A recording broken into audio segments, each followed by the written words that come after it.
ఎన్నికలు దగ్గర పడే కొద్దీ వైసీపీ అధినేత జగన్ వ్యూహాత్మకంగా అడుగులు వేస్తున్నారు. మరో 4 నెలల్లో ఎన్నికలు ఉండడంతో జగన్ ఎన్నికలకు రెడీ అవుతున్నారు. ఇప్పటికే బలహీనంగా ఉన్న ఎమ్మెల్యేలను మార్చి వారి స్థానంలో కొత్తగా ఇన్ఛార్జీలను నియమించారు. రాబో ఎన్నికలను ఎదుర్కొనేందుకు జగన్ రాజకీయ ప్రణాళికను సిద్ధం చేసుకుంటున్నారు. దీనిలో భాగంగానే ఆయన కీలక నిర్ణయం తీసుకున్నట్టు సమాచారం అందుతుంది. ఏపీలోనూ మహిళలకు ఉచిత బస్సు ప్రయాణం ఇవ్వడానికి జగన్ డిసైడ్ అయినట్టు విశ్వసనీయ సమాచారం అందుతుంది.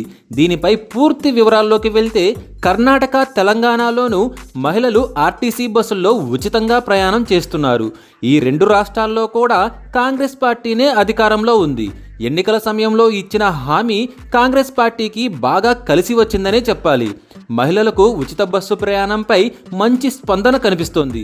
దీంతో ఏపీలోనూ మహిళల్లో ఈ ఉచిత బస్సు ప్రయాణంపైన చర్చ మొదలైంది. టీడీపీ, జనసేన కూటమి ఇప్పటికే తాము గెలిస్తే మహిళలకు ఉచిత బస్సు ప్రయాణాన్ని కల్పిస్తామని హామీ ఇచ్చింది. జగన్ తాను అమలు చేస్తున్న సంక్షేమం తనకు తిరిగి అధికారం నిలబెడుతుందనే నమ్మకంతో ఉన్నారు. అయితే మహిళలకు ఉచిత బస్సు ప్రయాణంపై భారీ ఎత్తున చర్చ జరగడంతో జగన్ సర్కారు కూడా ఆ దిశగా అడుగులు వేస్తున్నట్లు తెలుస్తోంది. ఆర్టీసీ బస్సుల్లో మహిళలకు ఉచిత బస్సు ప్రయాణం అమలుపైన ప్రస్తుతం సాధ్యాసాధ్యాలపైన ఉన్నతాధికారులు అధ్యయనం చేస్తున్నారు. ఏపీలో ఇప్పటికే ఆర్టీసీ ఉద్యోగులను ప్రభుత్వంలో విలీనం చేశారు.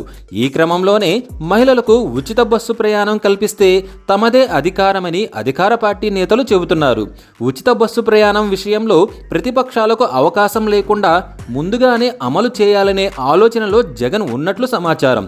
వచ్చే సంక్రాంతి నాటికి ఈ పథకాన్ని అమలు చేయడానికి సన్నాహాలు చేస్తున్నారు. దీనిపైన త్వరలోనే ప్రభుత్వం అధికారికంగా తమ నిర్ణయాన్ని ప్రకటించే అవకాశం ఉంది.